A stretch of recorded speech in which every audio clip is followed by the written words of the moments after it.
and The Champion Chip, Chapter 41, entitled The Champion Chip.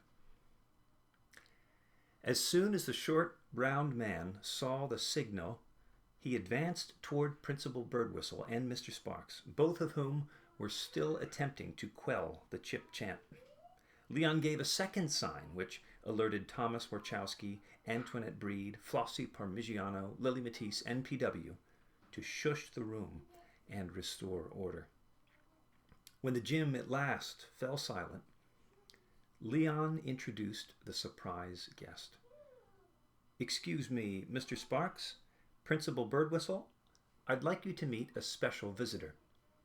Leon may not have pulled an actual rabbit out of his hat, but he came pretty close. "This is Fergus O'Hare," he said.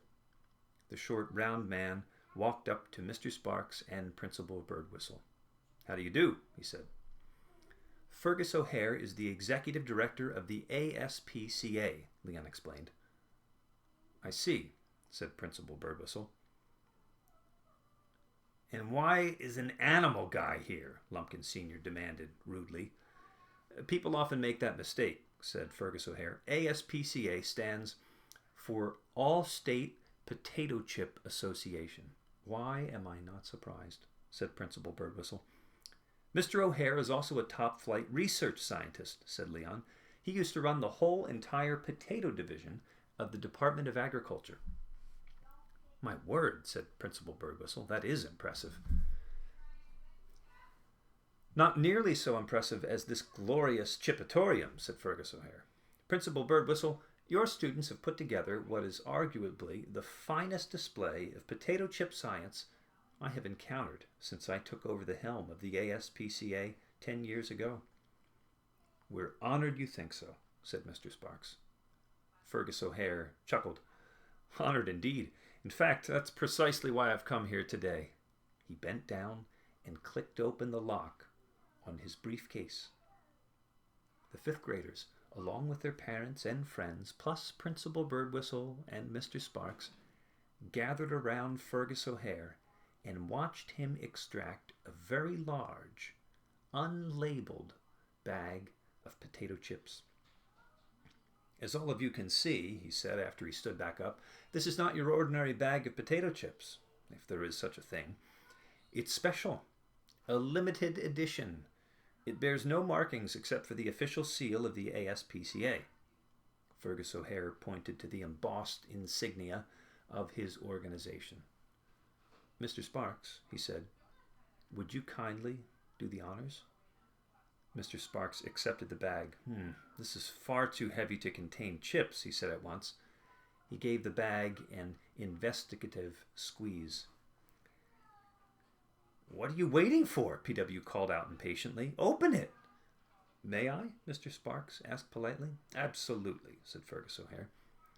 Mr. Sparks pulled apart the top seam of the foil bag and peered inside.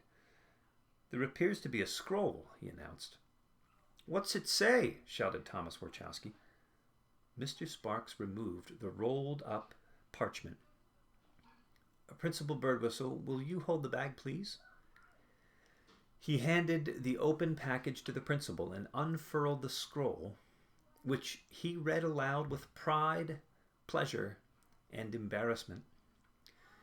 "The All-State Potato Chip Association, in recognition of the fearless protection and promotion of the world's most miraculous munchie, bestows its highest civilian award, the Golden Champion Chip Medal of Honor, upon the fifth graders of the classical school, who in a single year, under the guidance of Franklin W. Sparks, used potato chips, without regard to flavor, shape, or size, to explain the principles of classification, taxonomy, chemical and electrical energy, aerodynamics, optics, acidity, wireless communication, recycling, ballistics, and cosmology." Cheers erupted. "Hold on," said Principal Birdwhistle, shaking the bag. "There's something else inside here." "Why don't you do the honors, Principal Birdwhistle?" Leon suggested slyly. Flattered, the principal removed the second item. It was a yellow leather case She unhooked the clasp gingerly and lifted the lid. Again, a dense knot of fifth graders, parents, and friends closed in. "Holy cannoli!" cried P.W. "It's wonderful!" exclaimed Emma Zeisel. "Ja, wunderschön!" Frau Haffenreffer dittoed. "Sheesh!" exclaimed Lily Matisse. "Check out the size of that thing." "It's as big as a hockey puck," said Thomas Warchowski. "Bigger," said Flossie Parmigiano. The principal lifted the medallion from its bed of crushed yellow velvet and draped it around Mr. Sparks's neck. More cheers erupted, and as the science teacher looked at the large gold coin, Leon was pretty sure he heard a little sniffle. "Who is that?" Mr. Sparks asked, tapping the figure of the woman on the medal. "Exama," said Leon, "the South American goddess of potatoes. In one hand she holds up a bag of chips bursting with light beams," said Fergus O'Hare, "and in the other hand she clutches a potato plant in full bloom." "And the Latin that curves around the lower part of the medal?" asked Mr. Sparks. "Commissamimi sine metu" means "feast without fear," Fergus O'Hare explained. "It's the motto of the ASPCA. "And speaking of feasting without fear," said Emma Zeisel, "Mr. O'Hare isn't the only one who brought a surprise." "Ja," said Frau Haffenreffer, holding up the pastry box. Fergus O'Hare sniffed the air. "Are those what I think they are?" Frau Haffenreffer nodded. "Kartoffelchipkeks." "Potato chip cookies," Emma Zeisel clarified. "Everybody help yourselves," said Frau Haffenreffer. The two lumpkins were the first to attack the snack, but other parents and students eventually displaced them. "Man, oh man, these are awesome," said P.W., moments after taking a bite. "They sure beat instant garlic-flavored potato chip ice cream," said Flossie Parmigiano, eating 3 of the cookies in quick succession. The Kartoffelchipkeks vaporized faster than liquid nitrogen. When the box was empty, Fergus O'Hare turned to Franklin Sparks and said, "It is customary for award winners to make a few remarks."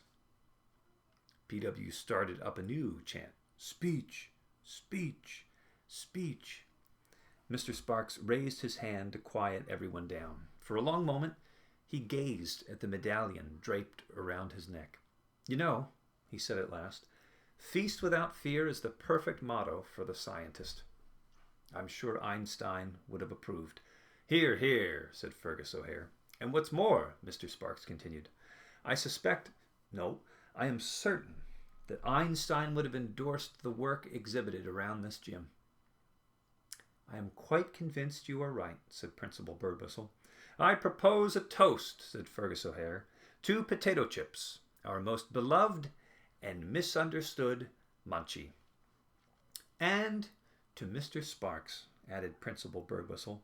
"Every bit is beloved, and, at least until now, every bit is misunderstood." "Thank you, Hortensia," Mr. Sparks said, clearly touched, "but I'm not the one who should be honored. Nor should I be the one wearing this beautiful medal. It belongs to all my co-researchers, and to one in particular." Mr. Sparks removed the ribbon and placed it around the neck of his most devoted student. But Leon barely had time to enjoy his celebrity. "Psst," P.W. whispered in Leon's ear. "We've got a problem." "What are you talking about?" "Take a look," said P.W. Lumpkin didn't stop with the potato chip cookies. He started to devour your universe. Leon broke free from the well-wishers and approached his exhibit. "Shoot," he cried, "that doofus just ate my pancake." He grabbed his backpack and ducked behind a stack of floor mats. Once he was sure he was out of view, he withdrew Lumpy and prepared some covert finger work. "You're too far away," P.W. warned. "Try near the pommel horse. You'll be hidden and in range." Leon took the advice and rushed over to the horse. But halfway there, he tripped on his shoelace and took a tumble that sent Lumpy flying. Quick as a whip, he picked himself up and reached for the figure. He grabbed Lumpy and shoved him under his shirt. But he wasn't fast. enough. Lumpkin heard the fall and spotted his spitting image. He shouted, his mouth full of glazed donut. Leon took off like a jackrabbit, weaving in and out of the exhibits in a desperate attempt to flee Lumpkin. He zipped past the exterminator, past Mr. Molar the Wisdom Tooth, past the Quintana, the volcano, and the baggied beans. Leon didn't have to turn around to know that Lumpkin was gaining on him. He could feel it. Yet just when capture seemed certain, Leon caught a break. "Henry Lumpkin," he heard the janitor shouting, "get your hiney back here and pick up the kidney beans you just knocked over." Leon used those last few moments of freedom to stash Lumpy. Once he had, he rejoined his classmates, fully expecting Lumpkin to pounce. But Lumpkin did not pounce. "Did you see him?" Leon asked Lily Matisse and PW. "Maybe Cranky Hanky sent him packing," said Lily Matisse. "I doubt it," said Leon. "I'm sure he's lurking somewhere close." "A lurking Lumpkin?" said PW. "That can't be good." Lily Matisse bounded up the bleachers to get a bird's eye view. "Spotted him," she called down. "He's poking around PW's exhibit." "Oh no," Leon cried. "Relax," said PW. "It's not like my exterminator is loaded." "You're wrong," Leon blurted out. "What are you talking about?" said PW. "Well, I needed some place to hide Lumpy and..." Lily Matisse's eyes widened. "Leon," she cried, "you didn't." "Yup," said Leon. "I did."